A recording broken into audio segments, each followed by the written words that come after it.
আসন্ন নির্বাচনের আগে জনসংযোগে জোর দিচ্ছেন প্রার্থীরা। সেই ধারাবাহিকতা আজ সকালে রাজবাড়ির ঐতিহ্যবাহী গোপালজিউ মন্দিরে পুজো দেন প্রার্থী তিলক চক্রবর্তী। মন্দিরে পূজা অর্চনা করে এলাকার মানুষের শান্তি ও উন্নতির কামনা করেন তিনি।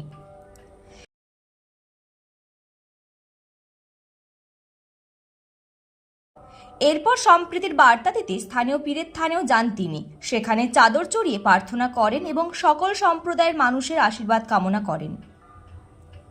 নির্বাচনের আগে ধর্মীয় স্থানে গিয়ে প্রচার শুরু করা নতুন কিছু নয়, তবে এর মাধ্যমে সম্প্রীতির বার্তা দিতে চাইলেন প্রার্থী, এমনটাই মনে করছেন রাজনৈতিক মহল।